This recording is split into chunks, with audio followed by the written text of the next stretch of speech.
В Коми выбрали лучшую бригаду скорой медицинской помощи. В Сыктывдинский район съехались 16 команд из городов и районов республики. Конкуренцию врачам неотложки составили специалисты Центра медицины катастроф и спасатели. Посвятили соревнования Году здоровья. С места событий Антон Булаев. Берись за дело, так умело, чтобы принудить сердце, нервы, тело, работать четко, как часы, тогда спасешь больного ты. Соревнования состояли из нескольких этапов. После презентации каждая из команд демонстрировала судьям свою экипировку. Капитаны в это время оказывали первую помощь пострадавшим в чрезвычайных ситуациях, а водители демонстрировали знания правил дорожного движения. После теории медики приступили к практическому этапу состязаний. Что с вами? Человек не отвлекается, оцениваем дыхание, слушаем сердце, дыхания нет. На специальных тренажерах конкурсанты демонстрировали навыки сердечно-легочной реанимации, оказывали помощь пострадавшим в ДТП. Все действия медика фиксировал специальный компьютер. Он и выносил вердикт.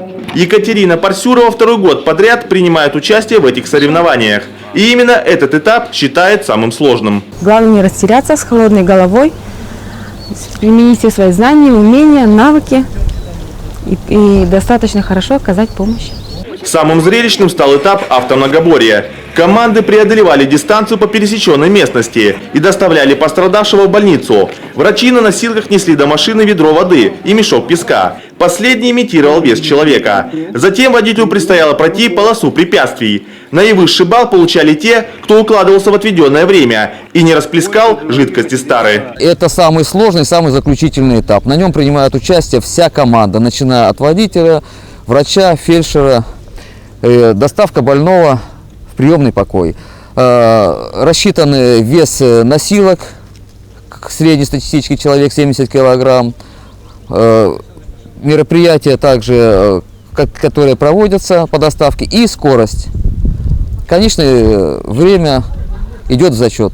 По результатам соревнований переходящий кубок победителей получила команда станции скорой помощи Сыктывкара. В этом году она будет представлять республику на 9-х всероссийских соревнованиях медицинских служб в Перми. Второе место досталось врачам из Усть-Вымской ЦРБ. Третьими стали сотрудники Жешавской районной больницы. Антон Булаев, Иван Богомолов, телеканал Юрган, Сыктывдинский район. Байкеры открыли